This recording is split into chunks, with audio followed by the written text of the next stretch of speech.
Good evening, everybody. Welcome back. We are live again Monday night, 9 o'clock. We're live. So, I've been trying to get back into the groove of things, and we're here. So, let's see. Let's make sure everything's working the way it's supposed to be. Let me know if you can't hear anything or sounds bad or whatever like that. I'm going to make a quick white balance adjustment on this camera.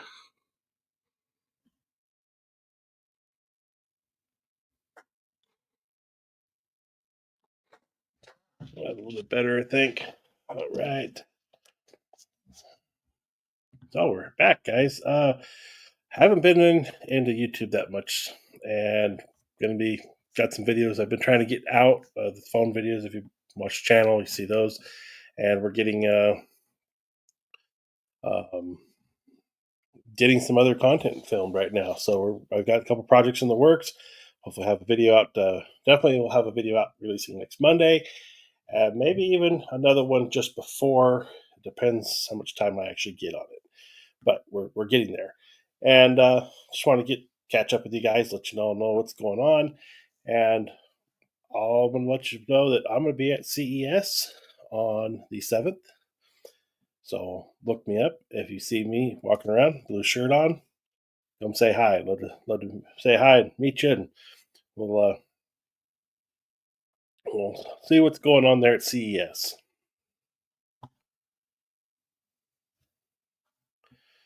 So I've got a few new things in the studio in the works here. I got some new light brackets. I got new brackets going in.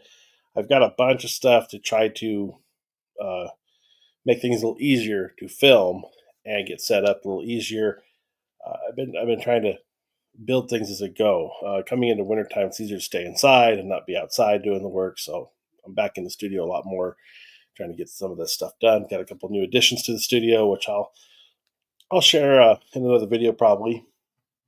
But it's coming together. Still a mess, but we're getting there. Hey, Cooley. We got Cooley's here. How's it going, Cooley? How you doing, bud? Been a while. We can open up the thing if you want to join in. Let me know if you want to join in. I'll send you a link. And I've got a couple viewers in right now. I'm kind of bouncing between my light and screen here. Let me make some adjustments here to this. All right. So we're going to be going over some Sony Alpha rumors, some Sony news. There's been a lot of stuff that's been happening kind of behind the scenes, and I've got a couple of things I'm not going to share yet that's happening, and I will probably I don't know if I'll be able to, but if I'm at CES, I'm going to be doing a little bit of a live, possibly. And if everything's cool, we're gonna do it. So you'll see me there at CES live, and it'll be just a cell phone deal on YouTube live. But that's in the works, and I'll announce then the reason for the visit to CES, and that like I said, I'll be wandering around on the 7th to check things out. And it's been my first time at CES, so it's gonna be fun. I'm looking forward to it, and gonna be a good time. I think to see all the different booths, different vendors. Definitely be hanging out and stopping by the Sony booth and seeing what they've got to offer. So I was looking forward to that. Maybe a couple of these Sony guys will be able to be around. We'll be able to catch up with. All right, let me see. I can't even remember how to do this dang thing. Let's see. Invite. There it is. Copy. Now we're just going to go ahead and post that in there. Cooley, go ahead and jump in if you want to catch up. There we go. And let's see. Let's go ahead and while Cooley's getting that going, let's go ahead and jump into some Sony Alpha rumors here. Let me share my screen. We got. We'll go back a couple pages here. I never have time to go and prep these lives. I just wing it. So that's how it goes. Go back a couple pages here. Let's get back into what we have going. A lot of sales stuff. I'm not worried about the sales or the people's videos. That might be fun. Let's get this one going here. All right. Okay, so let's present this. Share screen.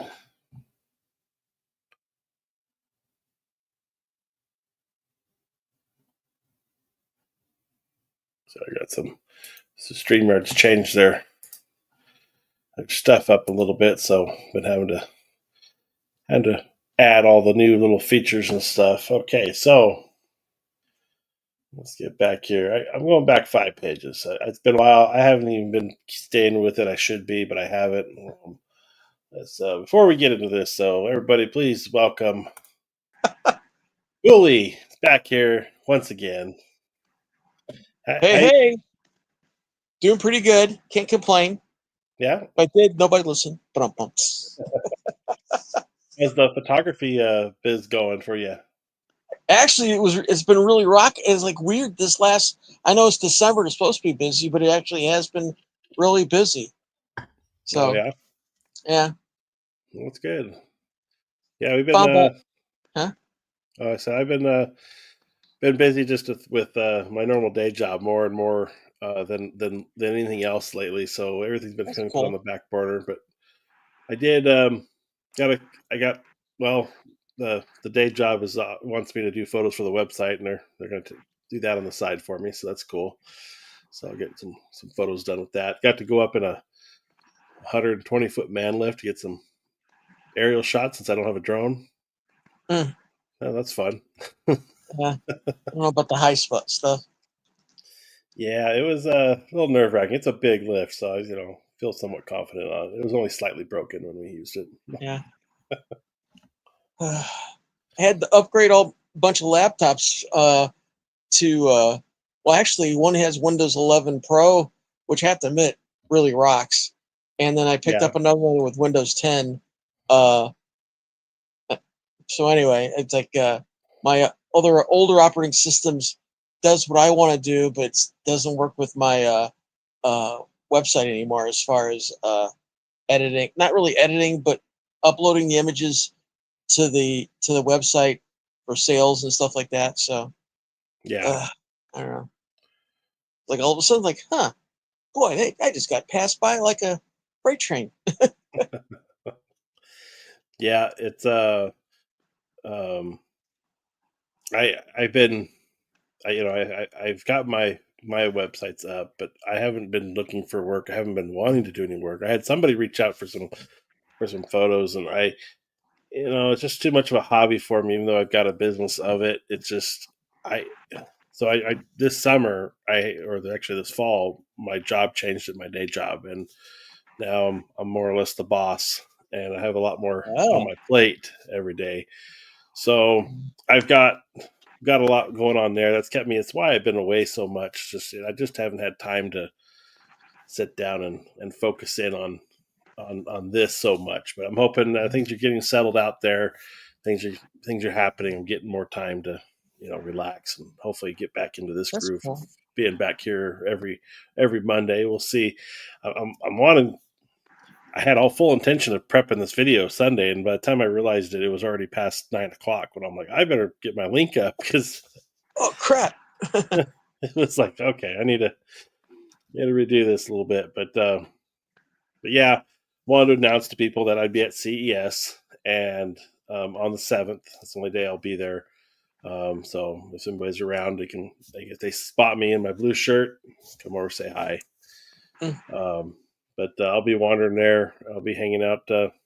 Be hanging out the Sony booth and get to see some stuff there. Hopefully, and like I said, I'll be doing a little bit of a live stream. Hopefully Monday night. Um, it won't be during my normal time because of some prior engagements, but maybe I'll get one in there and I'll be able to show what's going on. that's cool. So, but yeah, it's going to be a fun event. I'm looking forward to it, and be my first time going. Mm, Uh, sounds like fun. yeah, looking forward to it. So, did you get your studio up and running, or? A, I'm still kind of looking for a spot. B, um, the place I want to put one in, because I kind of got, I don't know if I remember I told you, I kind of got on a kick of, I want to find an old gas station. Oh, that's cool.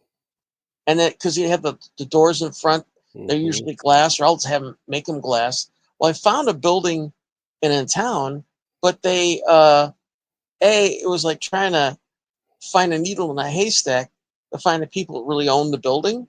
Right. And then the people that were in that building before I talked to, they said they were paying like a little over $3,000 a month for rent. I'm like, that's ridiculous. So I said, well, it'd be cheaper for me to buy the building, you know?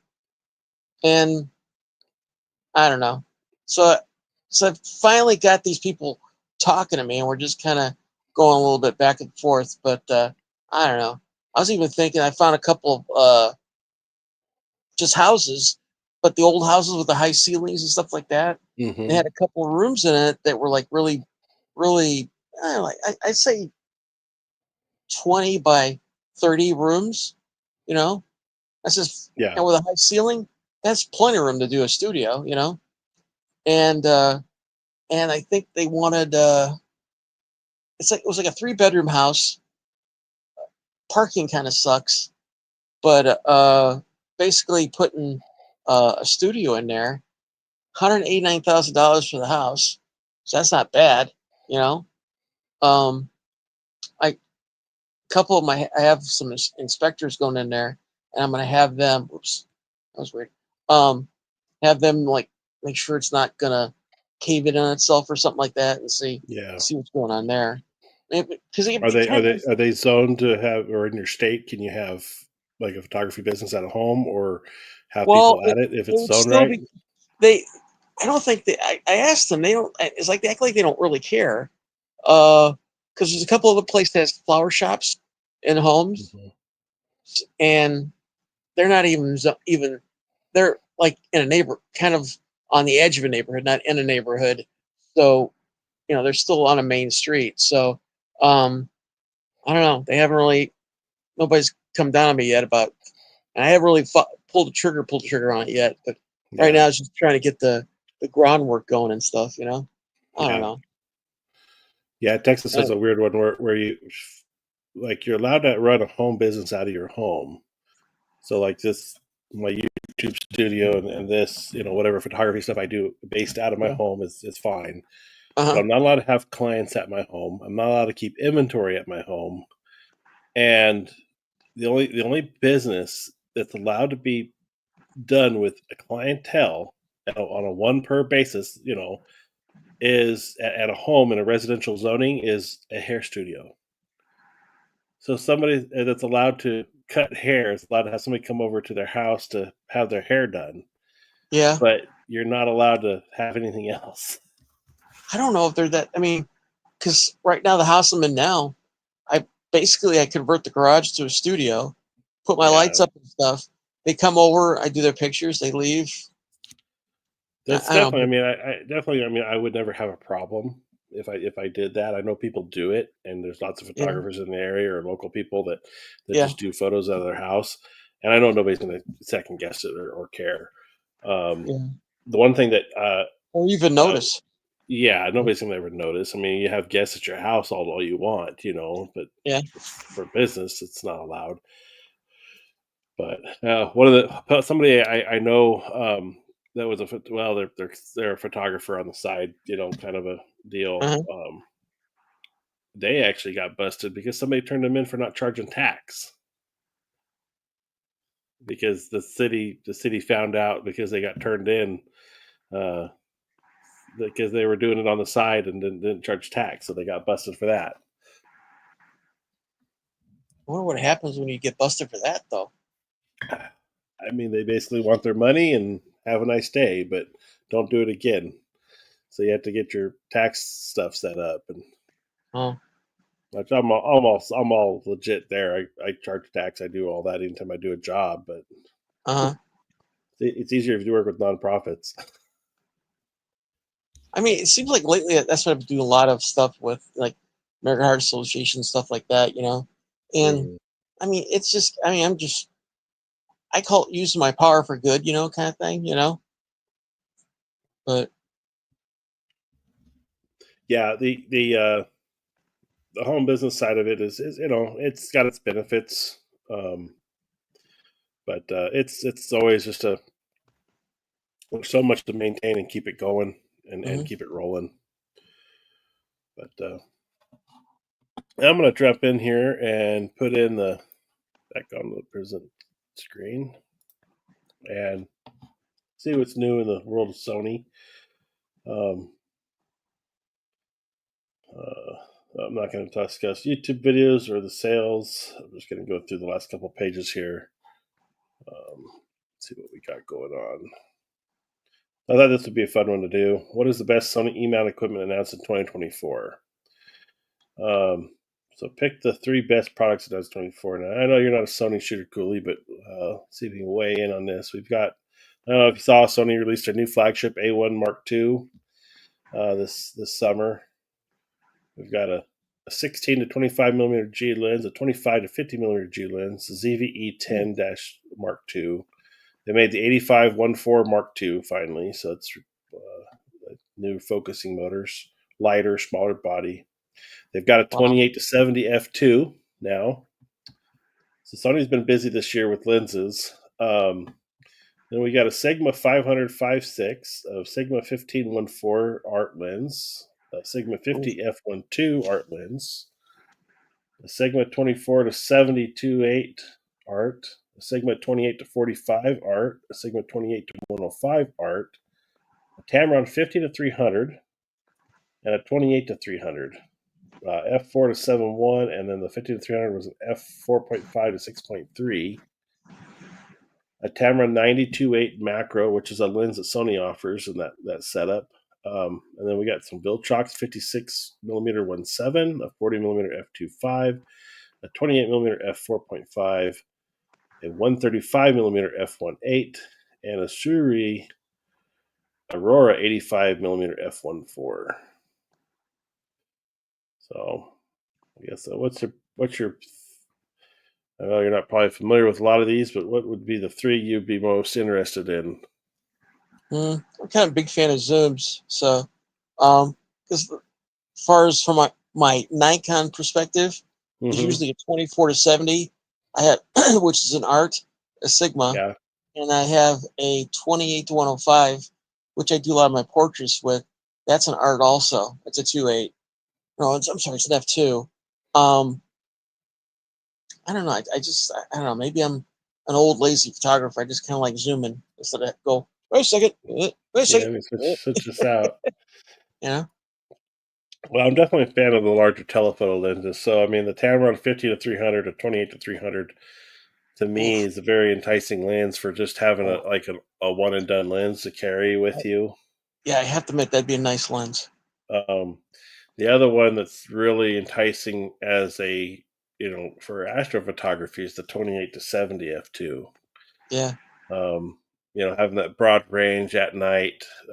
You know, usually I like to pack into an area away from the car, and having that 21 lens to carry would be nice to have that because the 1.4 is great at astrophotography, but if you got dark enough skies, 1.4 is not needed.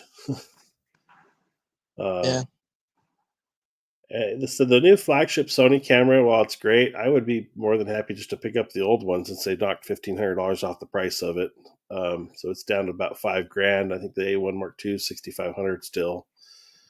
Uh, I've been tempted by a new camera to replace my A7R2 finally, and it's coming up on 10 years old. Oh Um, wow.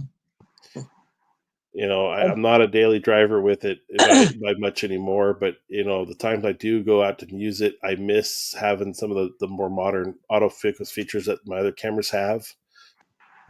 And just the ability that they work so much better grabbing autofocus. So right now I would be really hard not to look at getting a newer body and getting something like that done. Now But with the newer body, would you be able to use your old lenses or no? Yes, all the mounts are still the same. Oh, Be able to okay. use all the same lenses I currently have. The E mount hasn't changed. There's the original older DSLR Sony's use the A mount off of the old Minolta line, Uh huh. back from like the 80s and on to the 90s, and until Sony picked up Minolta. But Yeah. those lenses are functional on my cameras with the Sony adapter. Um, Uh, even the old, I've got Nikon my did the old, same thing, with their yeah, Z9 and Z8 and all that stuff. like even my older, um, Minolta glass that I have laying around Yeah. here. If I put this on the Sony adapter, the autofocusing and everything would be functional on them, Oh, that's cool. because it carries over that same architecture that they used. Hey, I sounds crazy. Crazy story. I was going through a pawn shop of all places Mhm. and stumbled on a Sakotic light meter. But it's the Oh, one really? that's got the like the eyepiece you look through and you change Hmm. the angle of cover for spot metering. And it's got the regular like dome that goes in and goes out, all that stuff. Like my old Minolta 4, you know? And so so I go in there and go, huh, hey, would you take 300 for it? Which was a couple $100 less what they're asking. I guess, oh yeah, sure. Okay. So, so I said, okay, here's my cash. Yeah, Bye right. bye. you know? That's cool. So anyway. I We've got one of them.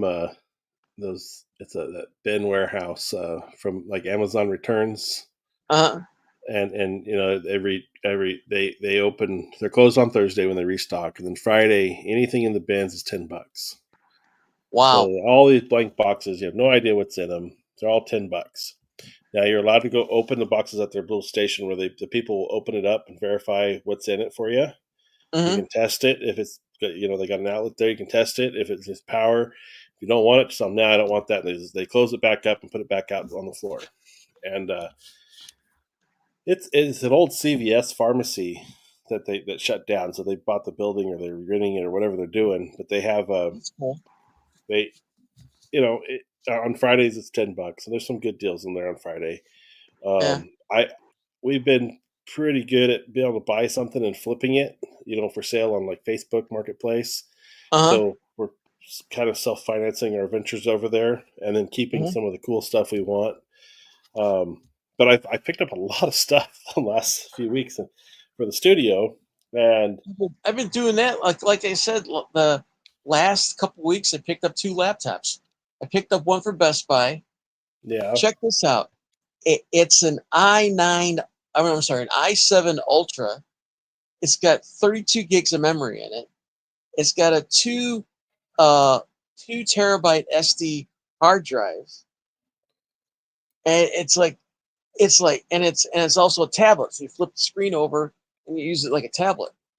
no, that's cool. And I'm like, wow, man, did I come screaming into the 21st century? You know what I Yeah, mean?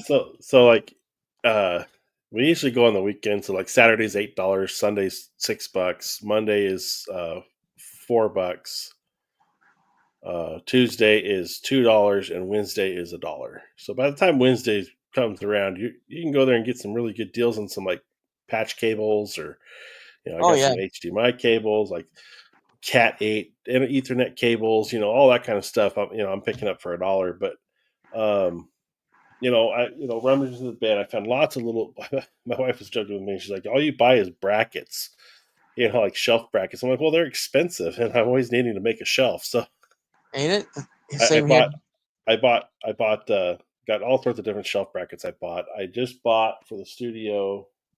Well, I've been putting stuff up finally. I'm like, if I'm buying all this stuff, I need to start putting it to use. Otherwise, I can't justify buying it. I'm kind of getting in that lane too. Let me tell you. Yeah, yeah. So like I've got a couple monitor brackets that I've been able to use around the house. Some dual monitor brackets that were returned. I mean, nice stuff too. Buying it cheap.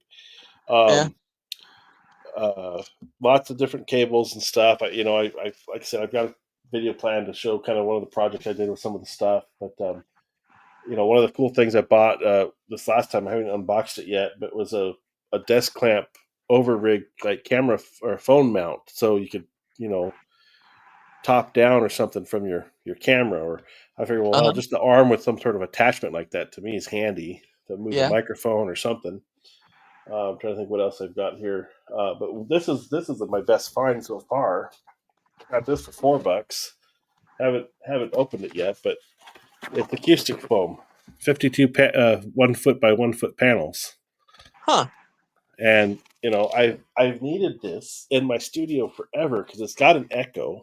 I don't know if it's picking up now, but the ceiling needs something. This room needs Yeah. more dampening, and so my whole ceiling is going to get covered in that stuff, and that's going to be something I want to get done here shortly. But it's just random stuff that I'm buying. Like I found a little small rig, uh, like monitor mount. To be able to use that. Hmm. Could never have too many spare parts, trust me. Nope. So yeah, I've been doing with that. Let's move on here in the news and see what we got going. So the A1 Mark II is finally shipping in the U.S. This is, let me see, what's the age of this one? This was on the 20th, so it made it out for Christmas. I didn't get one. Let's see here. Okay, I got to go backwards here on this thing paper. Ugh.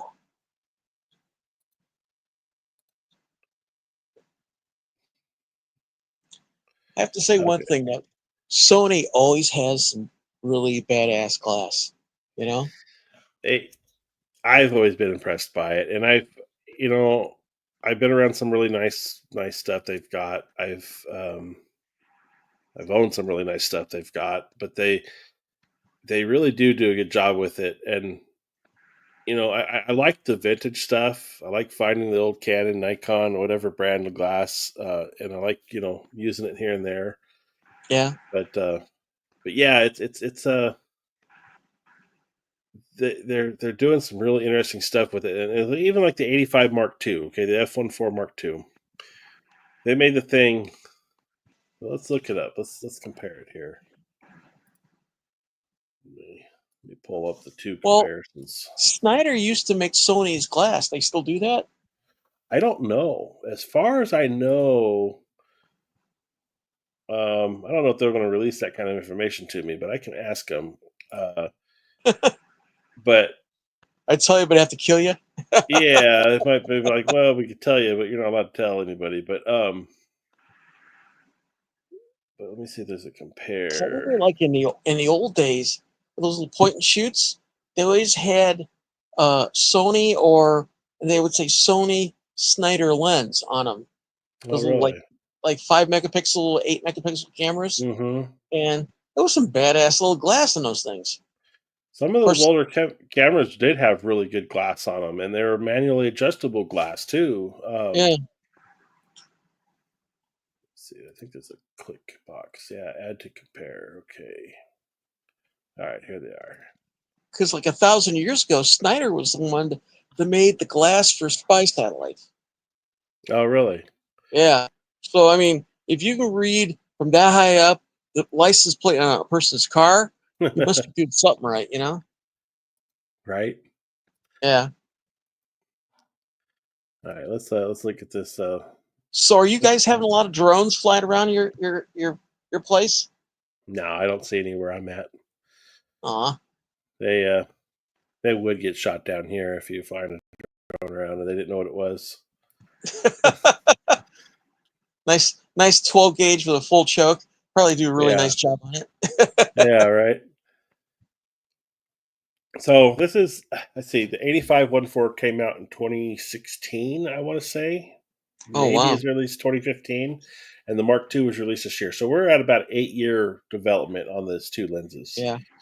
Um, the 8514, it's a tank. I mean, it's heavy. It's a big piece of glass. It takes amazing images. My issue with it is video use for focusing is very noisy in Yeah. video. Usable for B-roll all day long, but if Uh-huh. you're trying to I do a lot of I just filmed a talking head. I haven't released the video yet with this lens with me talking on it. Set it back far and some nice compression. Of Hmm. course, it's a lot cheaper now, $1,300. That's worth it every bit of the way, I think. But the new lens, let's see what they've improved in it. So it's basically the same spec for spec here. The minimum focus distance was decreased, or no, take that back. It's still 80 centimeters. The maximum magnification dropped a little bit. They went from an 11 elements in 8 groups to 14 elements in 11 groups. Same 11 rounded diaphragm blades, autofocus, no image stabilization, still 77 millimeter front mount. But look at the gram; it almost cut a was it 20 almost 25% off of it in weight. Oh, The old one's 820 grams at 1.8 pounds, and the new one is be 1. What's that? Well, that's a lot of difference in ounces. 1.8 pounds is I'm trying to do math now. 1.6 ounces to a tenth. So,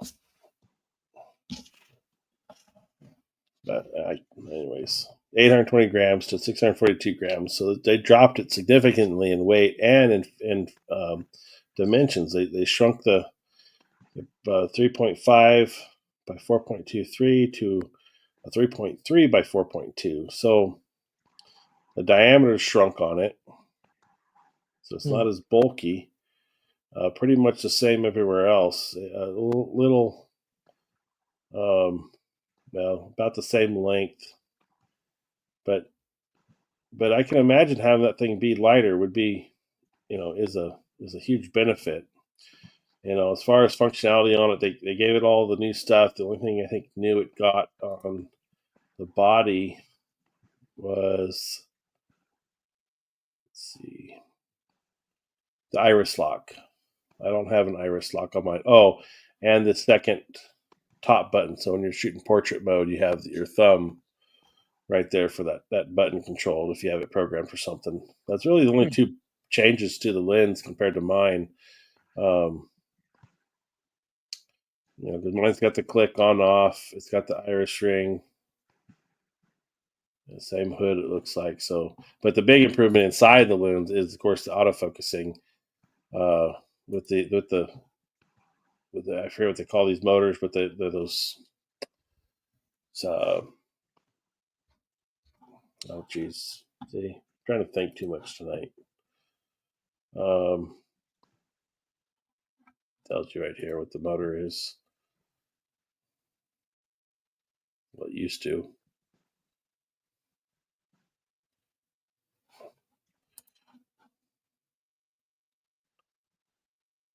Yeah, XD, extreme dynamic linear motor. So super quiet. A lot of the newer, I think my newest lens is my 24 to 105. I don't even know if it has those motors in it, but very fast, very accurate, and almost dead silent. So that would be my biggest thing for wanting to upgrade is the better focusing control. But I need a camera that can also focus just as well because these new cameras focus so fast that the old lenses don't keep up with their abilities. yeah. So 20% lighter and 13% smaller is what they got it at. But we'll get this switched over here.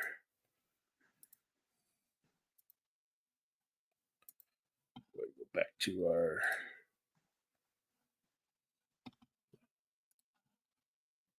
this one. All right, so of all the lenses they currently have in their lineup, which is significant now, choose the 3 lenses that are the most needed in the E-mount lens lineup. We've got a lot of options here. No kidding. I don't know who made this list. I guess Sony Alpha did. Sony Alpha Rumors, but G Masters, the GM, the G is the standard G lens. Physically, I don't see a physical body difference from a G to a GM other than the badging and um, that's really it. The tactile feel of the two lenses is identical, so there's really no difference between a G and a GM, but the GM supposed to has more precise glass. So we're starting at the low end. We got an 8mm fisheye, a 15-2.8 fisheye, which they have a 16 3.5 fisheye on the conversion lens. It takes the two different front elements, Mm-hmm. and I had that one. That was a nice lens, but again, it's a much older setup. A 16mm f2 pancake. I would like to see something like that probably for the full frame camera. Something really small that was full frame. I would like to see that, or a 16-2.8 compact lens, 1650 APS-C. They already have this lens, but not in an f2.8. So an f2.8 APS-C lens to me would be a huge lens to have, especially for my FX30 because I am on APS-C here. I'd Mm-hmm. like to see more development into their APS-C line for that end of it, but I think a lot of people just use it as a stepping point into full frame, and there's a lot more focus into the full frame glass than there is the APS-C stuff.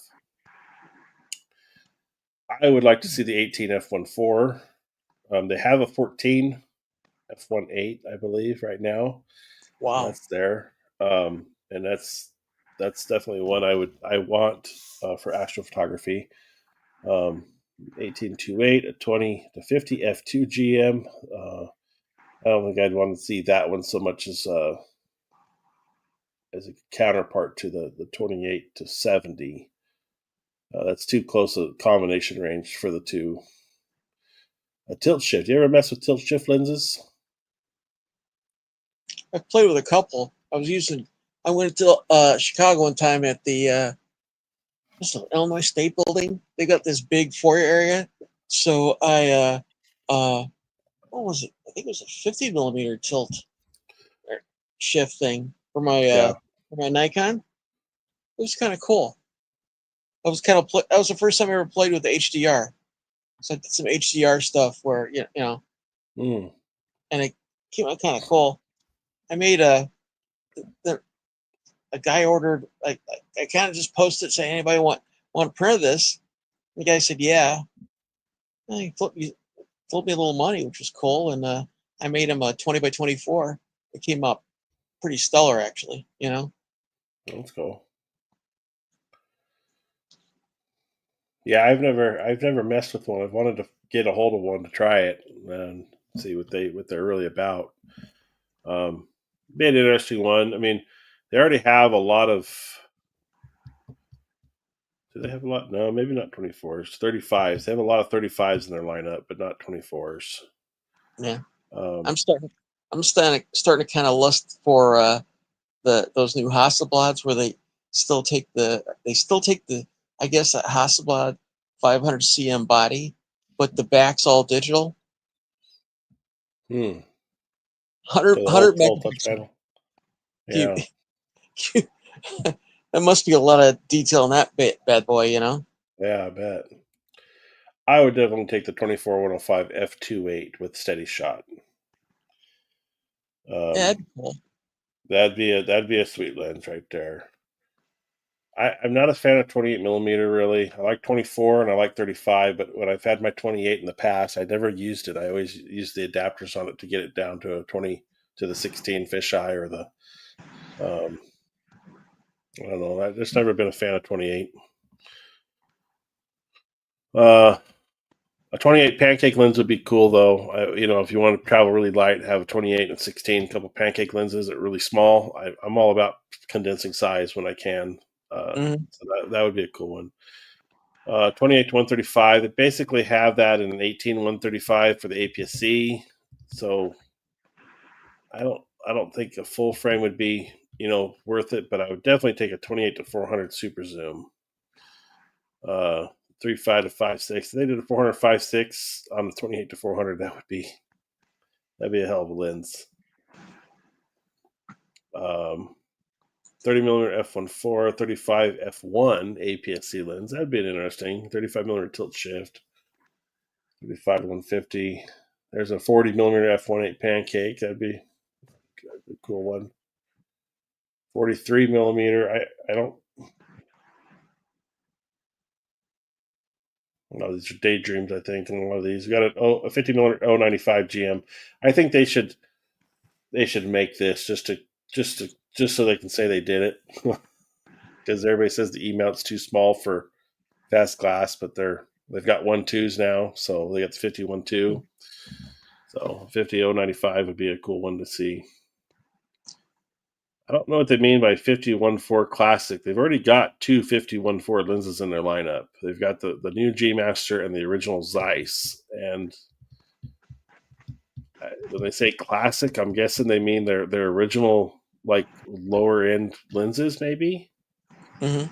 because they've got the Zeiss branded option from when the full frame lenses were first coming out with the Zeiss badging. They've got GM now, so maybe they just mean like a standard lens without the fancy body. Hmm. A 50 to 140 f2.8 APS-C, I would definitely want that for videography stuff. That would be a cool lens. 85 1.2. I thought for sure they would just make this one over the 1.4 when the 85 rumors were floating around. I really was thinking they would just go after Canon and get that 1.2 slot done, but they just updated a much needed update, I think, for focusing ability. Because, like I said, the 85 1.4 that I have was one of the very first G Master lenses released. The 2470, and there's one other G Master lens they had, and then that 100 STF lens came out like right away too. Mm-hmm. This would be a good one. A 100 to 500 f4. There you go. That would be sweet. I would take that. That would be my three, I think. A 105, I'd like to see a 105 or the 135. We have a 135 f1.8 now, so Oh wow. it doesn't make sense that this would be on here. Now, in an STF, maybe, that smooth transition focus, that would be something interesting. I definitely want to see, and they don't have it on this list either, is a 300 2.8 or the no, they made that. Did they make that? Let me look. I know they've got it in the alpha mount. Oh, they did make. I think they did make the FE lens. Yes, they already made it. I'm getting ahead of myself. The FE 300 2.8 they released, I believe, last year, so that's out there. It's $6,000. That's one I'd really want for astrophotography, for like nebula photography Oh my god. on a tracker. That would be sweet right there. Um, so yeah, 200 f2, that would be cool. That would be cool to have a 200 like that. They have a 200 to 400 f4 GM. I would like to see the 100 to 400 updated, and that was the lens I had. I traded it off for a couple others. It's Hmm. probably, and this is, I contribute that decision to making me stop doing photography as much, because I absolutely loved having that lens, and I did so much shooting with it at 400 or in the higher telephoto, Mm-hmm. especially where I live here. Because I can't get into places to be close to stuff, and I love the look of 400 millimeter, like the landscape uh, compositions you can build with 400 millimeter. I really like that stuff. So I you know, I did a family portrait, believe it or not, with a 400, and the compression was amazing. yeah. Well, I've I only had like 4 or 5 people. I had everything on the strobes on radio controls because I had to mm-hmm, move them in closer because I had to be yep, so far back. You know, right. it was pretty cool. Trying to think if I got a picture. I got a Hey, picture of my kids. by the way, have you tried? There's a new software out, and I actually I just dabbled a little bit with it. Dark Table. No, I haven't seen that. It's it's a it's kind of like a pretty close to the same editing layout as Lightroom and Capture One. Really? Yeah, you got your library, you got all the things that Lightroom has and Capture One has. they pretty much have in there. Now the only thing there, I think, and it has tethering, but they're saying that not all of the the newer cameras are tethering to that software. Hmm. It's I was actually pretty cool. watching um, the karate studio my kids go to. They hired a photographer that came in. He was shooting an A7 IV Ooh. tethered to a.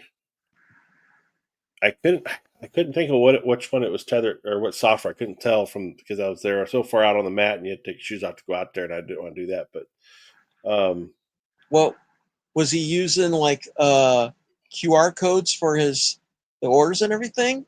no, they gave us they gave us a form to fill out, and they gave us a name. They take the first picture of the kids with their name on it, real basic, and then Uh-huh. they shot the sequence of photos. They had a 5 minute window to do the pictures for every kid because there were a lot of kids there going through. Oh, okay. Um, but I thought it was surprising that he was still using standard strobes. He had 4 lights set up, one on each corner, and they were blacking out the background, so the kids looked like they were just in a black environment. So Oh, they had okay. a black wall up against the black. The mat was black, and I think in the final edits I got from them, they cut them out. I think from even that further, because Mm-hmm. there's almost no floor under their feet at all.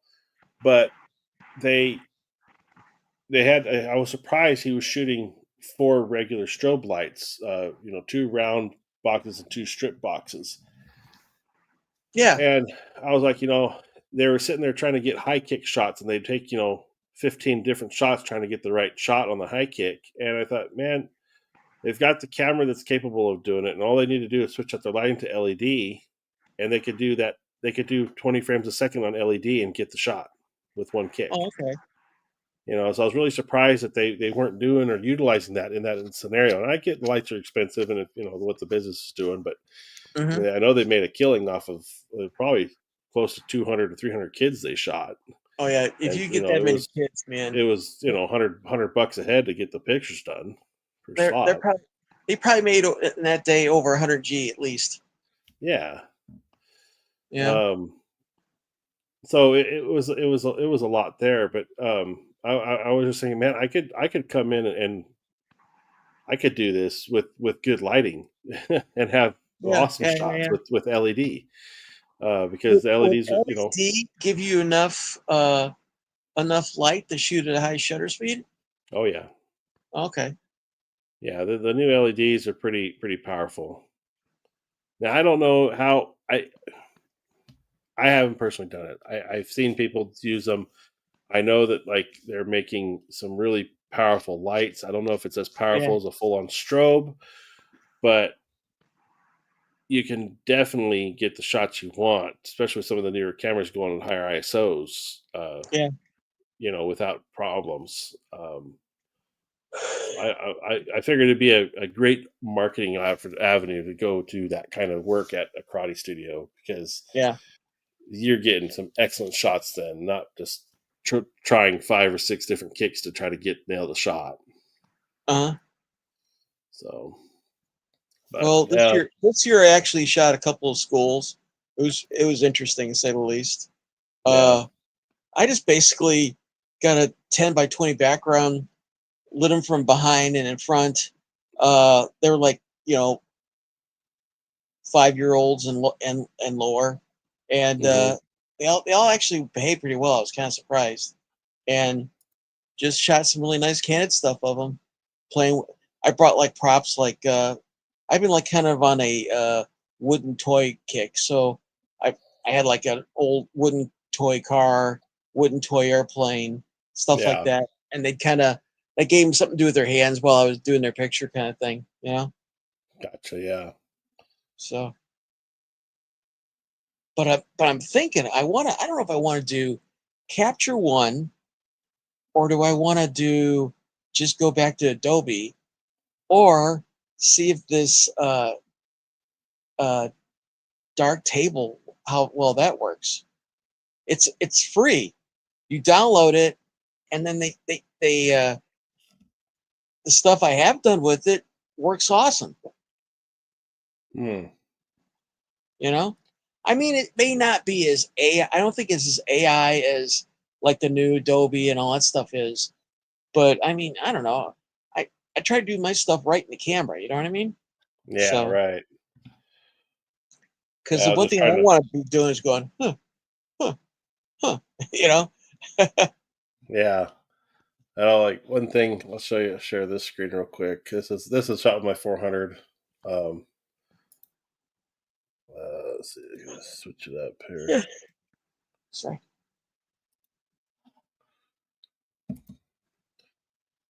So this is my son when he turned 3. Well, that's Shot cool. shot the 400 down a walking path. See, and you got to And love the compression, oh and it yeah, really does blow out. Uh, blow out the detail in the background. yeah, it definitely. I mean, I love the look of the 400, and I I miss having it. It's my lens I miss the most because it's like Yeah. here's a Hey, here's a hold up for excellent. a second. I got to run do something. Okay, If I can find my way so out. yeah, like here's a shot of. Let me get back on here. Oh, Ben, look. There's me with my 400, my early days as a photographer. Yeah, I was like, um, but see, I had a couple more of my kids at 400. I can't find the photos I wanted to find of it, but these are photos that 400, I believe, took. And I'm sitting up probably 100 yards, maybe 75 yards, maybe that far.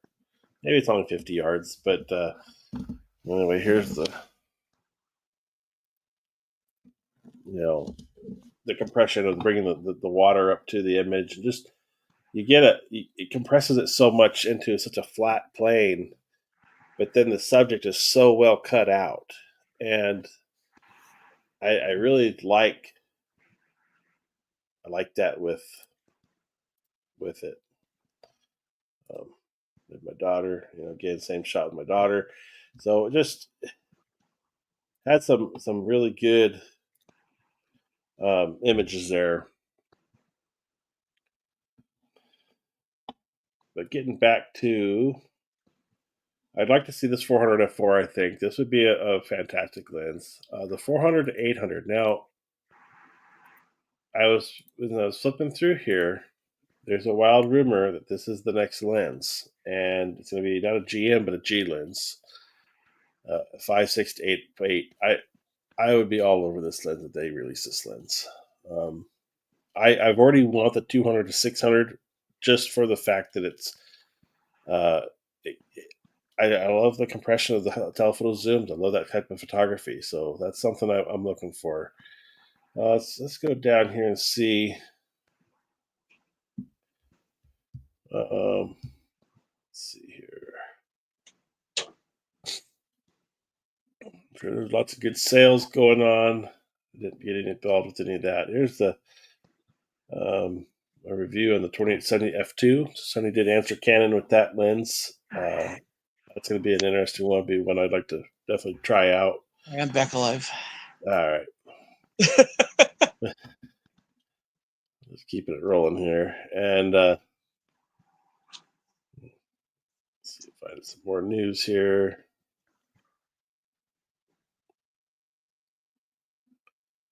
Reviews.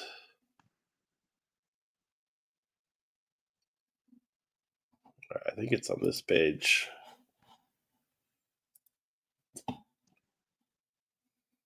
So last chance which is today, to grab some sales on some A7Rs, A7 IV.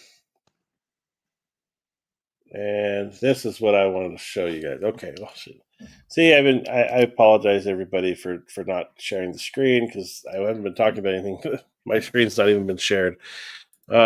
The problem with having multiple monitors going here, looking at one, not the other. All right, let's see.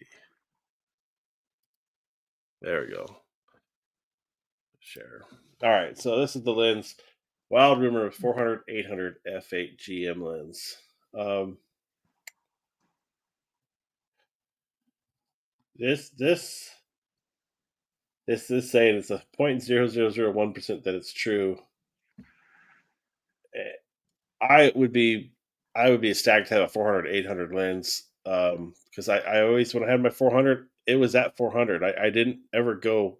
I mean I did, but I always started at 400 and then worked my way back into 100. And Yeah. occasionally I'd want something wider, and 100 was good for that. But I would be all over 400 800 lens if they made this lens. I think because I don't definitely want it to be a GM lens, and of course Sony would make it a white lens if they did. But I think that would be a cool one to have. And like I said, I love telephoto. That's what I'd want.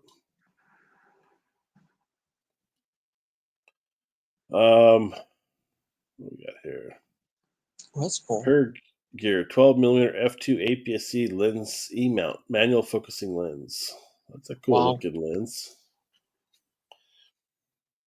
Gets it out there pretty wide for APS-C. Hmm. There's a good example of how much cameras have changed in 11 years. So they've grown quite a bit. Good. That's one thing I do like this A7 camera, the original A7 full frame camera. It was a small body. The A7R2 was about the same footprint, but a better ergonomics. They improved that quite a bit. When you hold the A1, it feels nice in the hand. It's a good sized camera. It's still a lot smaller than like I think the Z8 or the Z9. I've held those at Best Buy and they're freaking massive. They're Hmm. big bodied cameras, and this one's still a lot smaller than those. Um, so yeah, it's definitely they've definitely grown up quite a bit. There's still a lot of bulk in them now, but they do feel good. So they're saying the height is only 2.5 millimeter taller, 9.2 millimeter wider, 24 millimeter thicker, so almost an inch thicker in body line, mainly due to the larger grip. Yeah, the grip's larger, but that the weight was it's now 658, so they've gone up in weight a little bit. But Can you get vertical grips for those cameras? yes, you can. Okay. Um, yeah, Sony does offer a Sony branded vertical grip for them. For all their cameras, they've always had an option for it. But yeah, this is where the thickness and the style change really hit you when you feel the grip size. And my R2 is better than this one. It's a little wider still, but it's still nothing compared to the newer cameras. Or like the FX30 grip is really nice in the hand. Hmm. Um, I tell and you, then man, of the course, first camera I ever had with vertical grip, I said I'm never going back. oh yeah, Yeah. I ran it consistently for a long time on my A7R2 because I had that. Well, it's the one that broke. I think I broke it apart on a live one night, but because it was seized on there, we couldn't the nut stripped, and I couldn't get to loosen off the quarter 20 mount. Yeah. I had to dissect it out to get it to come apart. But the one nice thing about the new A1 Mark II is the flippy tilt screen. So it's not only does the screen tilt out, but it also rotates and flips around. Oh, Has that's both cool. functions. For photography, I don't like or even on the FX30, I don't like the fact that to tilt the screen, I have to have it sticking out. It bothers me, and I'd rather just tilt it. Um, Yeah. there's definitely been times in photography sense where I'd wanted it, like if I'm doing portrait work in the night sky and I get the camera tilted up, the screen's way underneath and you can't see it on a tilt screen. You got to flip it out so the flip screen works great for that. And I think the fact that Sony gave these cameras both functions in the A7R5 and in the A1 Mark II.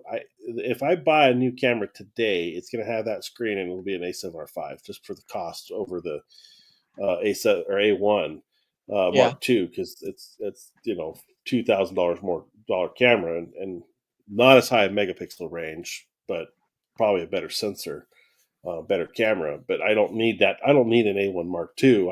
I would take the A7R5 that has that screen on it. Um, and that camera's that's going to be due to be replaced soon. We're going to see.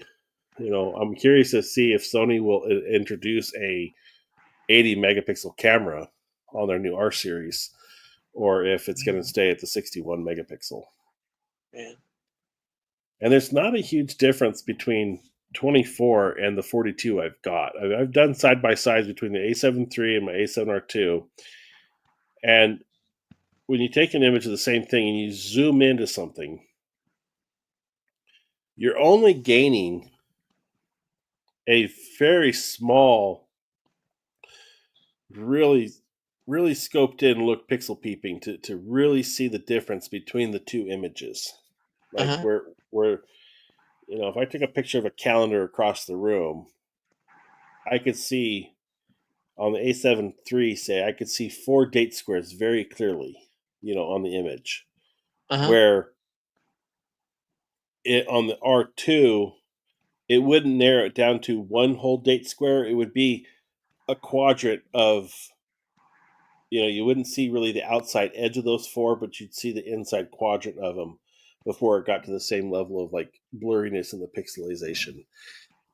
And so there's not a huge benefit to having a 42 megapixel over the 24, and I've learned that. And one of the things I've wanted to do and have an experiment with, and I think somebody's already done this on YouTube, and this is where I got the idea, but I want to see the results for myself. Is the cameras Yeah. are seeing an image crisper and better than our human eye does now. Yeah.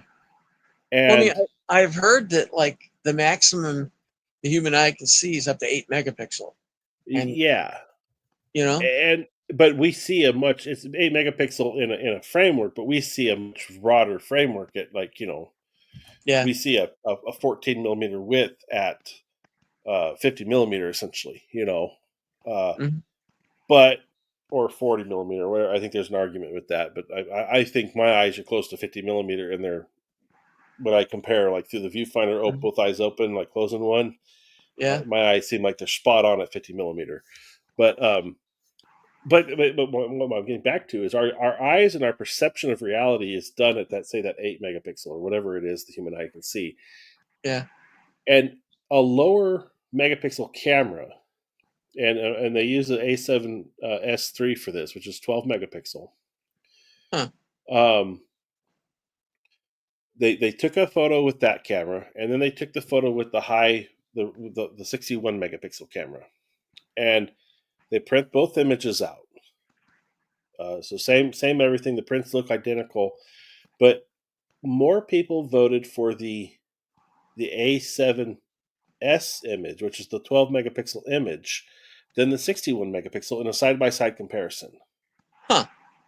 And I thought it got me thinking about it, and that's why I really want to, I'd like to get my hands on one to do my own comparison. And now that the A7S3 Mark IIs are really dropping in value, I feel like I should probably go buy one just to match my A7R2.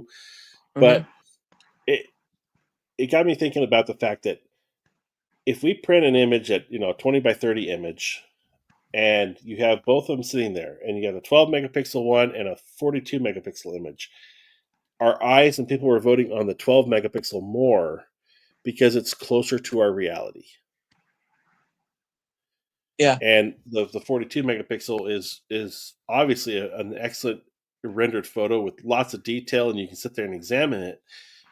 But we don't and that's why I love prints is you don't pixel peep a print. You step back and enjoy the look of it and the photograph of it that it represents. You don't see the pixel peeping in it. You don't zoom into it. And Right. that's why I absolutely love prints in that regard, because you get the images, it's more well presented than you can on a phone. Because even on a phone, if somebody shows you a photo, you end up finding yourself zooming in to see it better. And it's Yeah. a different aspect of reality looking at something digitally than in person. And that's where I thought, for prints aspect, is the 12 megapixel really a better option because it's closer to our human eye and our perception? And do we create a better image that our brain likes better when presented both options? And um, Yeah, it's something I want to do that experiment. I've got, well, I may not have access to it anymore, but I've had access to an A7S III for a while, but I don't know how to use it. Um, a buddy of mine's got one, but he was just talking about trading it off for an R series camera because the guy wants the A7S III. But you know, it, it's something I've wanted to really investigate and do my own research on to see and get my own people's thoughts and opinions on it to see what they think. And is the high megapixel range a mute point for print photography? You know, it's obviously got a purpose in, I think, in sports applications. It's got a purpose in a lot of different things where cropping is needed into an image, where you can shoot wider to make sure you get the moment, but then be able to Mhm. crop in and make it the uh, composition you really want. So I think there's a purpose for it in like wedding photography, where a guy can sit back and shoot wider or further away, and still have good detail to get an image.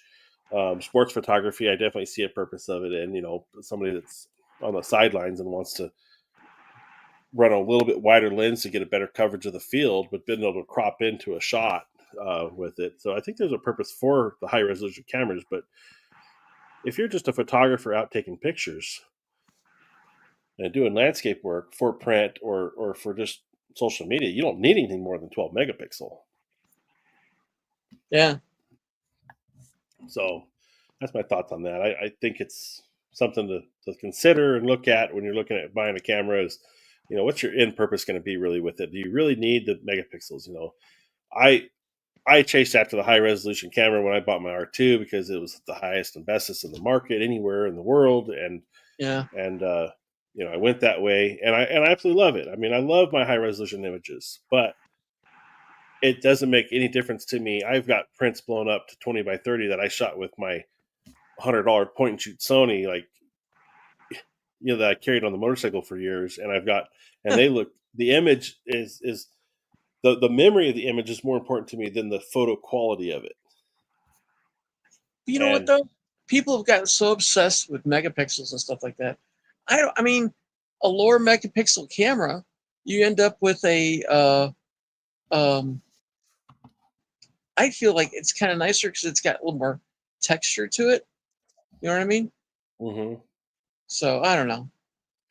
Yeah, you know, like I said, it's more relevant to what our human eye sees. That's what you get out of it, and I think it's a better option. I mean, for that regard, and um, you know, we're over expanding reality, or you're sliding that clarity slider essentially, you know, in the Mhm. image naturally with a high resolution camera that your eye's not used to seeing.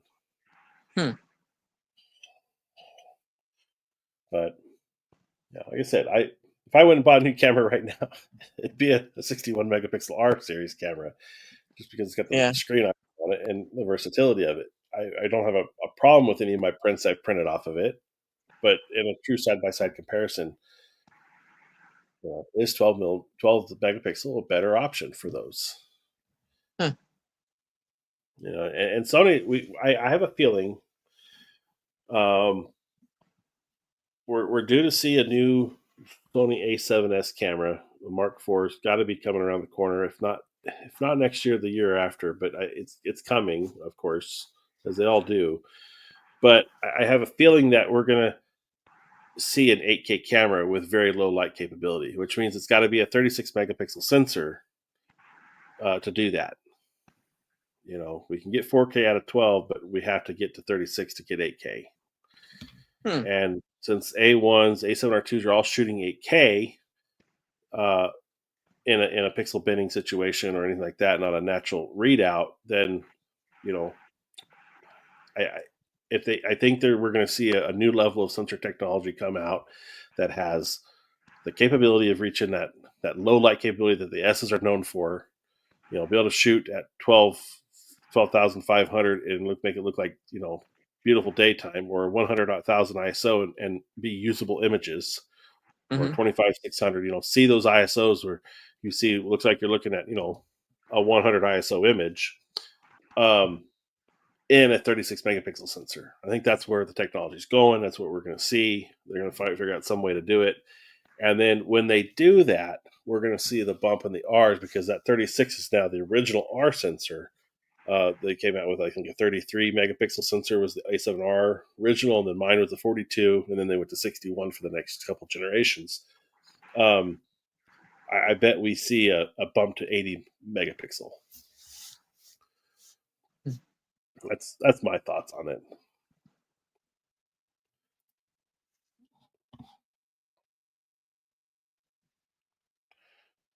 But Yeah. yeah, Oh, yeah. Tomorrow I gotta go. I'm gonna pick up a. What kind of cart do you use to haul your equipment when you're doing weddings and stuff? I have a. Let me see if I can find it. It's one of those pull wagons that they outlawed at Disneyland. They what? Um, uh, What, they're afraid to carry bombs in them or something, or what? no, they were just too much in the way of people, and you can pick them up at like Sam's Club. Let me see.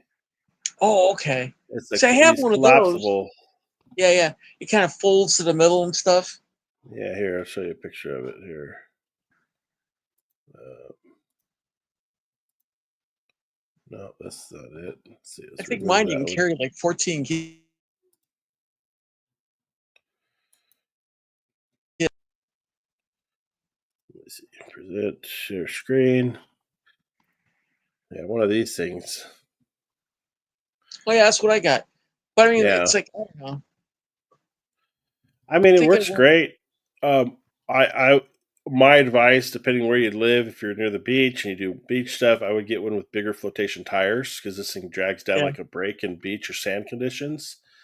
Oh my gosh. Um, so definitely research your tire selections on these things when you have an option. See, I have one Um, like that, but it's like it's got those bigger, wider tires and stuff. hmm Uh, but I mean, I swear, if I had 14 kids, I could put them in this thing. It's that it seems that long, you know. It's got to Yeah, be unfolded like 54 inches long at least. yeah, because they I they had these people were pulling them around Disneyland carrying all this stuff all day. And then they said no more wagons, so they got you could have baby strollers or wagons. Well, then they made a baby stroller wagon, and the Oh, time I went to Disneyland back in 2018, last time I was there, we were able to carry this wagon around. Pull it up here. it had a built-in stroller. It was a stroller. It was one of these. Holy mackerel!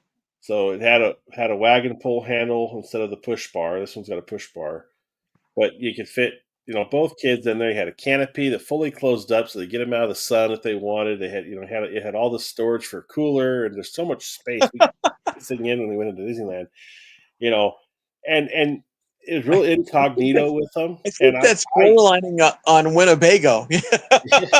I and you were allowed to walk this around Disneyland with your kids, or even if you didn't have kids, they were still a legal item into Disneyland to move around with. But there were so many compartments and hiding spots in it. I was comfortable hiding my A7R2 camera in there and then going on a ride while it sat there in the stroller parking. Because nobody messed with the people's strollers. They just don't there. Yeah. But I didn't ever had a problem. I left my camera there all the time, and when we go on a ride and I get back out and pull my camera out, and you just tuck it around a bunch of stuff and hide it all, so it's nothing obvious. But Mm. it's all tinted up, nobody can see in it, and it works so good for that. Uh, but they finally outlawed them in Disneyland, so you're not allowed to carry those into Disneyland anymore. But yeah, that was a cool. Well, that was our last stroller we bought as our kids grew up because they were getting older, and it was well worth it, especially at Disneyland. They hold a little bit more than the traditional pull wagons, and they collapse down just the same, but obviously a bigger footprint. But Yeah.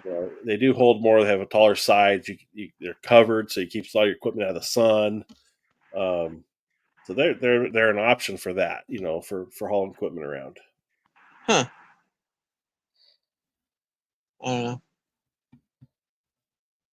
But I have a little blue that's basically my color blue that I pull around when I go on a photo shoot or take somebody out to the park. I carry that with me to carry all the tripods or the equipment or just my bag and just get reflectors, lights, whatever just throws in that cart and Yeah. wheel it out there. Um, but other than that, I mean, I I want to get a bigger bag, which I have a bigger bag, but it just doesn't fit the Sony gear like the smaller bag I have does. Yeah. The the the bigger bag, like it's just too tall, so the camera bodies drop in. There's flop space in them. Where the one I bought was designed for mirrorless cameras, but it's borderline on some of these bigger lenses whether they fit vertically. Yeah. So I've got the bigger bag. It's a more comfortable bag to wear because it's bigger, got better padding, and I when I go to Vegas, I'm really trying to stay light because I've got to get from to the airport to the hotel, and then if I don't know what CES is really like. And once you're in, I know people film inside there. I think so. I'll have credentials to be in there. Um, I've got my certificate to be there. So I'll have access, and I just don't know how much I want to carry in there with me because I don't want to carry it all day long and have to think about where it's at. Huh. So I'm really thinking because I want to video a lot and possibly live stream. I'm really just thinking about taking the FX30 16 millimeter pancake lens on it. My little 16 millimeter here, Mm-hmm. APS-C. Keep it small, keep it light on the little tripod handle, and put the neck strap on it. That's what I'm thinking. So we'll see. We'll see what it works out to be, and what. Well, like I said, I'll know more about what's actually happening and whether or not I can elaborate more on what's happening then. I will elaborate on what's happening there, I'm sure, but I think I got to keep it under some sort of wrap until then. Hmm. It'll be fun.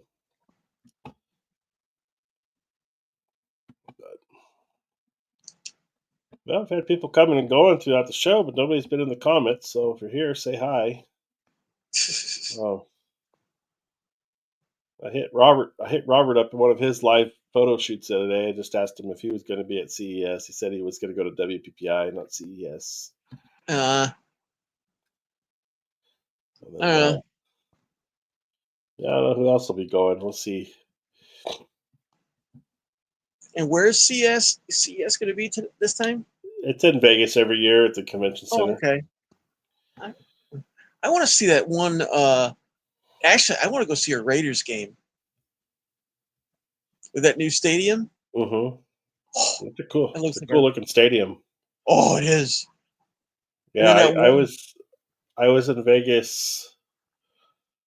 I've been in Vegas way too much actually. Um, I was in Vegas not this year, the year before in summer. I was there, and me and my wife were there for 4 or 5 days just experiencing the strip. She took me on the helicopter ride, which I never in my life would have thought she would do. But she I don't booked know. us a nighttime helicopter tour on the one of the helicopters. So that was fun. But yeah, we fly right over that Raiders stadium on the loop, Yeah. and then we went by it, on the interstate, and it's a big black building, big. It's a beautiful building right downtown there with everything. Well, it looks like the whole outside of the stadium is nothing but like TV screens. That you Um, know. I don't recall seeing something. I know they've got big monitors and stuff out there that have advertisements going all the time, but Yeah, yeah, yeah. it's more of a gloss black building Oh, okay. with the black monitors on it. And that one that the what is it like that big dome where they have the eyeball on it? That thing that so they were building that when I was there, and it was almost complete. And I think it lit up and turned on like 3 months after I was there. Oh, I'm really looking forward to that. I will be going there to video or do something with that thing at some point because Oh, I want to it check that looks thing out. cool. I know. Yeah, Well, and and inside they have concerts. They had you two at yeah, yeah. and You doing a two, you concert. two did. They did the grand opening on it, and the whole inside is a big video screen. Yeah, It's they nuts.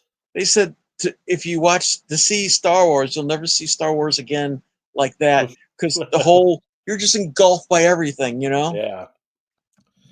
No, it was a cool looking thing when they were building it. I was surprised it actually opened so soon after I left because there was so much construction equipment still in the parking lot and fencing. Because if you Yeah. take the monorail, which is the backside of the strip, it goes right around it. I mean, it's right there. Huh. It's the monorail track in that building, and you're right next to it. So Oh wow. you know, I the bus pass is handy. Uh, but the bus has a lot of people coming and going, lots of people drinking on the strip, and the monorail is more low key, going back and forth to the hotel. So I'm probably going to get a monorail pass while I'm there to be on the Hmm. monorail. And I definitely want to take the monorail around by that and get off near it and go explore that area. Um, so definitely going to be checking that out because that thing looks cool. We need to plan a trip where we meet out there. We go see a Raiders game, and then we go to the eyeball thing. I call it. Yeah, there you Oh, the ultimate man experience. go. Yeah, it's something else being there in Vegas. And the convention center is not a very. It's just a big white building, massive place, covers a lot of square footage. Um, I don't even know. I gotta look on the map to see how far my hotel is from it. I know it's going to be a decent walk, but That's why they made monorails and taxis yeah. Well, and Uber. I got new shoes for walking in, so Ugh. be somewhat comfortable for that. Um, But I'd be my luck to get there and have like it'd be like 105 or 180 degrees out there the day I land. Well, it was hot when we were there right in the dead middle of summer. It was hot, and it was very nice. If that's the problem with Vegas is, of course, you don't get up early in Vegas, but the nicest time to walk around the strip was early morning hours before the sun and the shadows were still shielding the sun from the Hmm. buildings because you go out there. It was just absolutely gorgeous, and we were there in June, and um, yeah, you'd walk around, or I think was it July. Probably late. We were there late June, and um, 4,000 the degrees later. it was hot in Vegas. But if we got out of the hotel before 10 to go out on the strip, Uh huh. it was like paradise. The weather was just perfect, 70 degrees. Huh. The breezeway through the buildings, the breeze coming through felt just awesome. And then by 10, 11 o'clock, it's hot. So you get Ugh. back inside. But yeah, if you're not up late, doing any of that stuff, it's pretty pleasant. And then the other place, I don't know if you've seen it, is that what street is it called? On my Vegas map here, where they have that television screen all over your head down a whole entire city block. Huh. Have you seen that? No. I've got pictures on my phone. I'll show you, but let me see what the street's called because it's I've I heard did of like it. I did like 2 or 3 weddings out in Vegas one time, and none of that stuff was there. Man, I must be old. Yeah, there you go.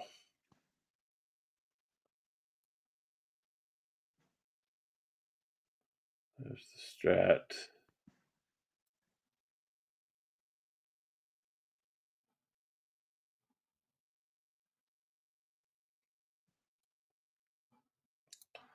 Trying to find it here on the map. Looking real quick. Maybe the sun killed it. Yeah, it's way up north. It's far away from the strip. It's not near the strip, but you can take the bus all the way there. Where's the Nugget at? The Nugget is It's right there. It's almost all the way up where they do that show Pawn Stars. We walked into the Pawn Stars shop. Huh.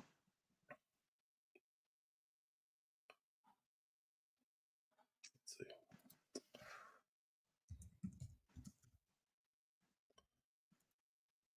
Okay, so there's the Pawn Stores. Fremont Street. So let me share the screen with you guys.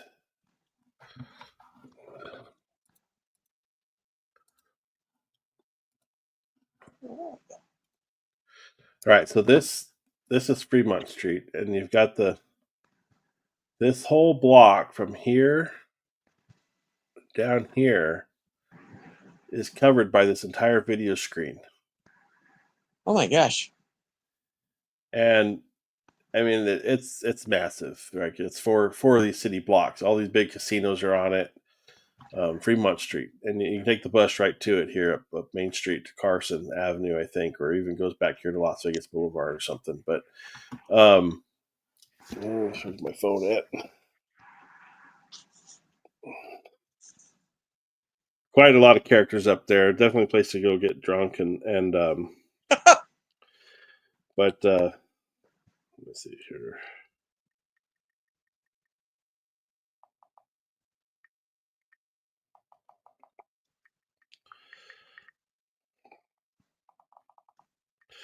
I love Apple's new search in their photos.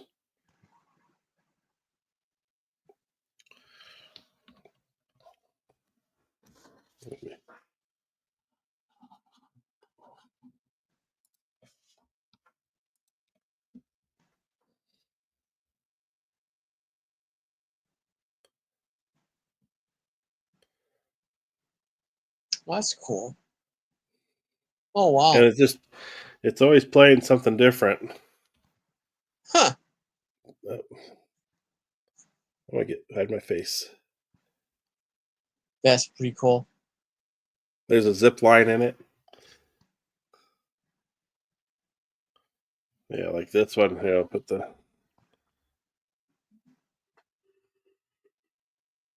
That's cool. I don't know. Sounds like we need to make another road trip to Vegas, baby. But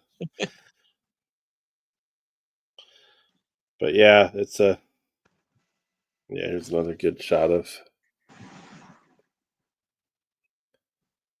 showing the depth of it all. Yeah. So definitely worth going up there. I'd never been there to that place, and I've seen like YouTube videos or people like shorts with it, and I'm like, oh, where the hell is that? And oh, it's in Vegas, and maybe we'll check that out. Sounds pretty cool. Yeah. Yeah. Well, my quest this week is I want to try to find. I picked up a Pelican. It's a 1630, I think it is, or 630. It's the bigger one.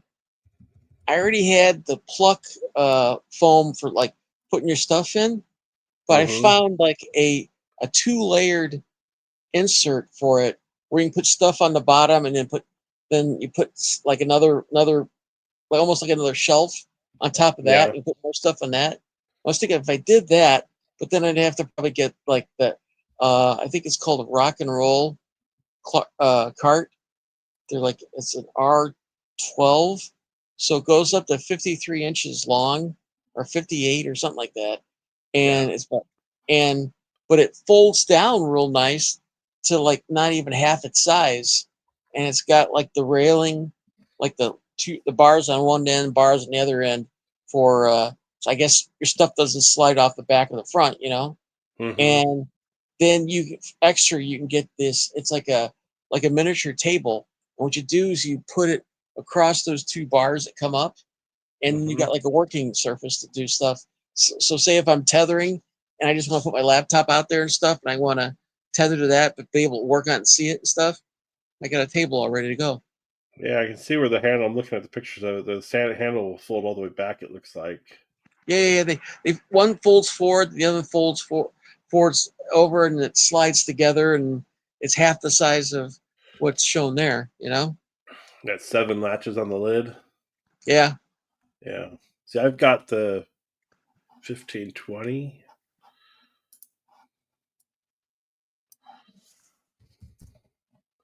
No, I've got a 1520. It's a 1600 maybe. No, that's a 3 latch. 1560. Yeah, I've got a 1560. For the Pelican, you mean? Yeah. Yeah. Well, I got like it's either 1630 The or a 16 the 630. yeah, the 1630 has 7 lid latches, 3 on the front, 2 on each side. Yeah. Well, this one's And got two in front, one on each side. But the guy was, a friend of mine. He was getting rid of some of his stuff, and I go, "Well, hey, dude, I'll take that. How much you want for it?" He says, "I just take it." He didn't have any oh foam or dang. anything inside. So then I bought the foam for it, but now I want to get those little those layer things to put in there, and then Oh yeah. I can put my 8600s on the bottom, my 8200s on the top, and everything kind of goes in one spot. There's some nice they make some nice cases. I've always loved Pelican. Yeah, I got like three of them. I keep my when I used my photogenic 600s. I still have six of those.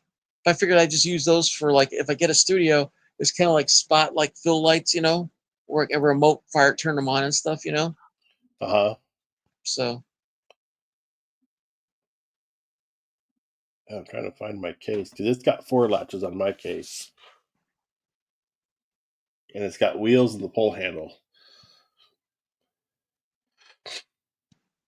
I turned mine into a mobile toolbox because I was doing so much mechanic work on the side and stuff. It would oh literally wow, would fit in the back of my truck. And the thing it's got to weigh 150 pounds loaded up with tools.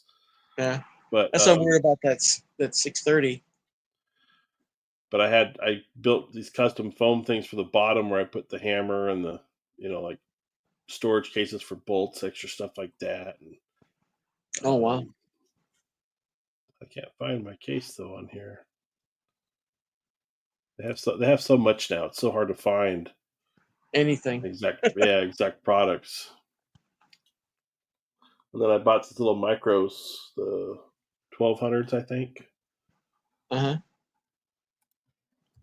They're on deal of the day.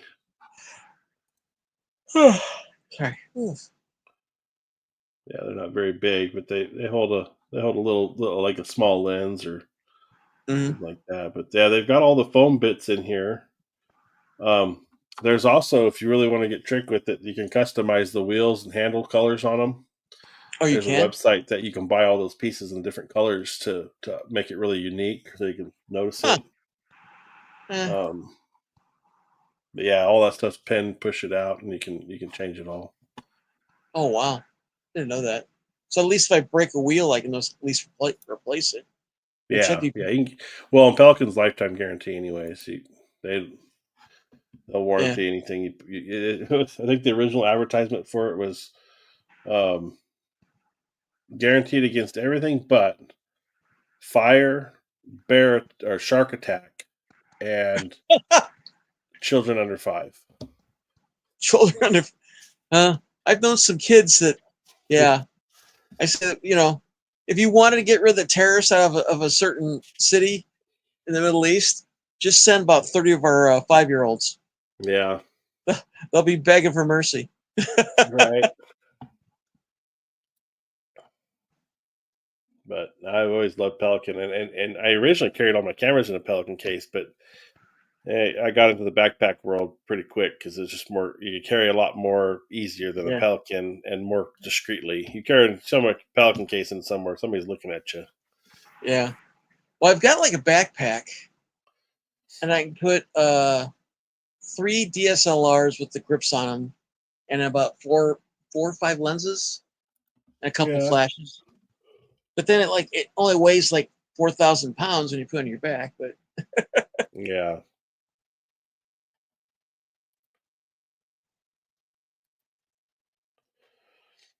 yeah. They've I got mean, they've got so much cool stuff. yeah. I'm just thinking if I could put that on there, put my camera bag on there, and kind of stack them, bungee cord it down, and I got that flat thing. I can do like a kind of a table for my laptop stuff, and Hmm. do like location shoots where I tether. Yeah, yeah, definitely the options there, and it's all weatherproof, man. You can keep everything safe. Yeah. The other thing Pelican was good at making the flashlights. Have you ever seen their flashlight lineup? Oh, really? They got some really nice, different styles of flashlights. Streamlight's my other preferred brand for flashlights. I got quite a few Streamlights that are really nice, but they make some really cool, and they're like diving rated flashlights too. Oh, wow. You can take them deep. That's what we should do, though, man. We should figure out like a 2 or 3 days and just go to Vegas for a weekend. Yeah, it'd be cool. I need plan to be there at the same time. That'd be cool. That'd work too. Um, yeah, because like I said, I'll be there for CES, but after that, I'm not going back for a while probably. But Oh, the to Vegas? Vegas or to yeah, work? no Vegas. Oh, okay. I've been to Vegas way too much in the last couple of years. Way more than I've been to Vegas more since I've been in Texas than when I lived in Nevada.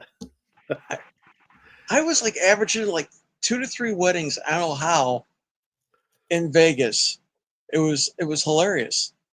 I mean, I did a couple lawyer doctors weddings. They decided they want to get married in Vegas, so I had Hmm. to. That was the first time I had to weigh all my equipment to make sure they, I guess, have enough gas to get there. I don't know. Oh, jeez. It was like, you want me to what? You want to weigh your stuff that you're putting on the plane? Okay. Yeah, that's the other thing. Like I try to do just a simple carry on, have everything in it so I can get to it. Mm, It's a 2 hour flight. I'm going to edit probably during the flight because I have nothing else to do. yeah. And and then I've got a whole, Monday morning I got to burn to before what I got going on goes on. Mm. I'm amazed though now that laptops don't have CD drives anymore. Maybe I'm dating myself, but you know, Yeah, there's no software you need a CD for anymore. Um, they're still handy. Uh, I still keep. Well, I think it's actually my dad's that I have here. It's a DVD-ROM drive that's a separate standalone, yeah, just you so I plug it have in. that ability. Yeah, I have Um, one but too. but yeah, everything's so just is pretty much digital now. Mm. Software's weird. Um, I don't.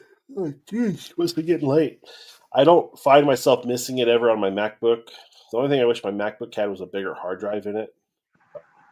How big is it now? It's 512. Five That's, twelve. Oh wow. I mean, Yeah, I I found that. can I fill the. found that one. I found that one laptop at, believe it or not, Best Buy. Like I said, a 2 terabyte SSD drive. Yeah. It was like nuts. Like what the heck?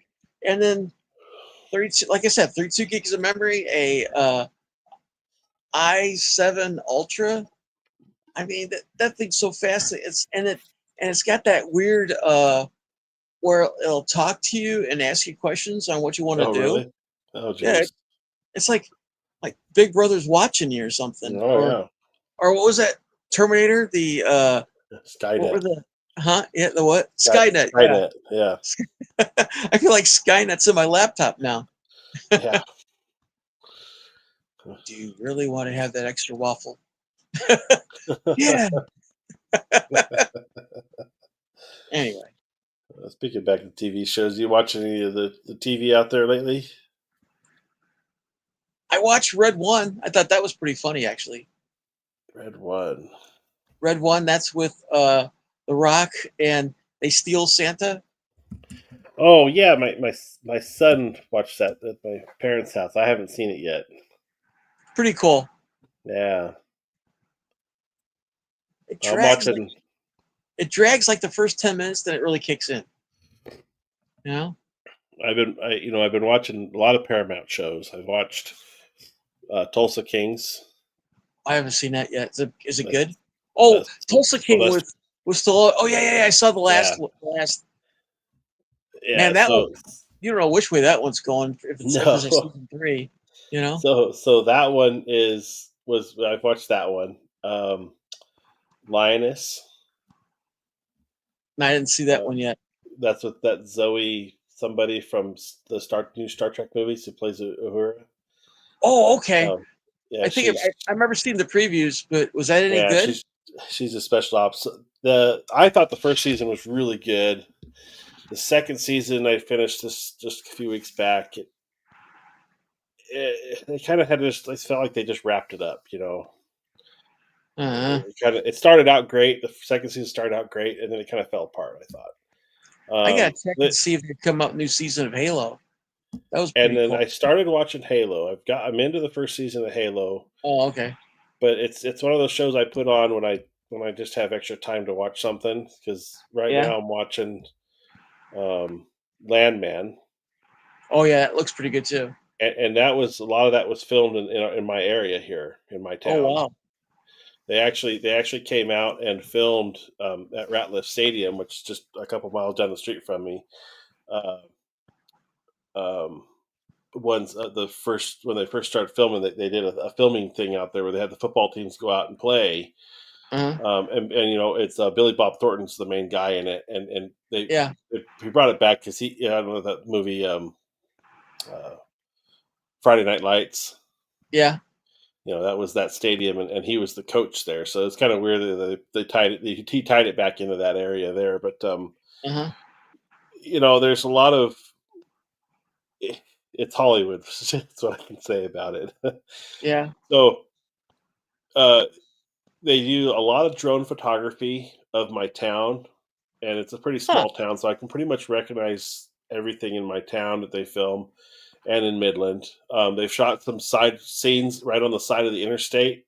Like really incognito. I think they shot these things, Uh-huh. um, and that's all.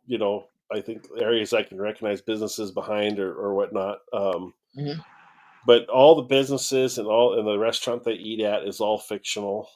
Um, they put fictional signs up in Midland or they've put them on probably digitally off of real parking lot or something. Hmm. But there's a lot of inside humor in the show that's tied in with the local culture. And there's like one line. There's this hot lawyer. She's this badass supposed lawyer that comes in, and she has to for this company, and she wants to be kind of incognito. Well, she flies in on a private plane to the Midland Airport, and they have all these high end rental cars out there for these people to rent. And it's freaking Mercedes AMG sedan is sitting there, and she There you goes go. back in and says, "I kind of want something less or more or inconspicuous than this." And she's like, "Dear, this is Midland. That car's not even inconspicuous in this town, or Oh that my car God. is inconspicuous in this town. There's Yeah. trucks that are more expensive than that car in this town." Oh wow. And she's like, "Maybe don't drive to Odessa because Odessa's kind of the of the two, the lesser of the town is a Uh, little lesser than Midland." But that kind of inside humor is in it. And then like there's one scene where he's driving his truck on the interstate, and his ex wife calls him FaceTime, and his phone's all lighting up, and he answers it. And he goes, "What?" He goes, "Why aren't you calling me or something?" He goes, "Damn it, I'm driving 80 miles an hour, trying not to get killed out here." And then like he goes, "See this big truck?" And it's like passing him. yeah. Hey, hold on for a second. Like, I'll be right back. okay. I gotta. Dang it. I get out of here. It's just clangs too easy.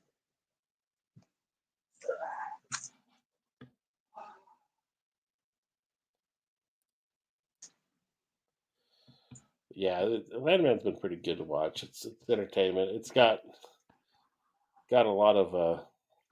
I thought about doing a sequence where I go and duplicate the area where they filmed it at, in a sense, like show where it is, what it is. But I don't know if people would watch that.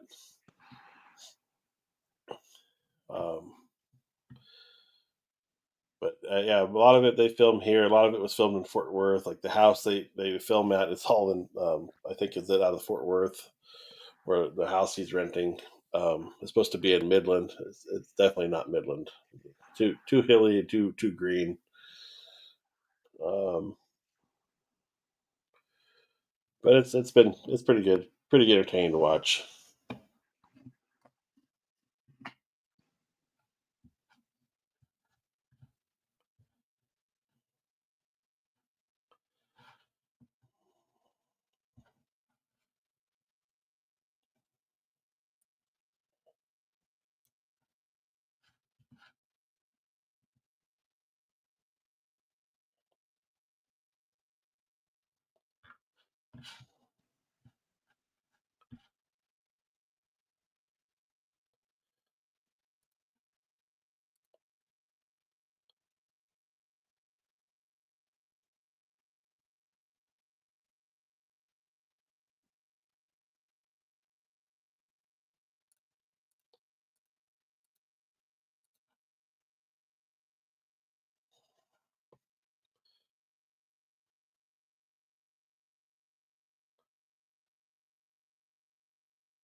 Some interesting polls here. The Sony A7 III is the most popular camera among professional photographers, according to a short shot kit survey. Percentage of professionals that use a mirrorless camera is at 63% currently. Percentage of professionals that use a DSLR camera is at 36%. Percent of professionals that use both at the same time is at 1% right now. That's interesting. I would think that more people would be um,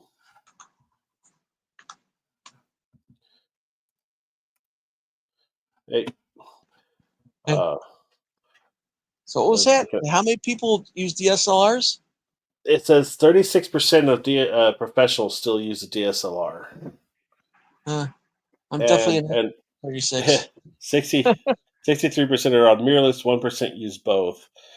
Amateurs that use mirrorless cameras at 54%, and amateurs that use DSLRs at 46%. And then, what brand of camera do professionals use the most? This one's interesting.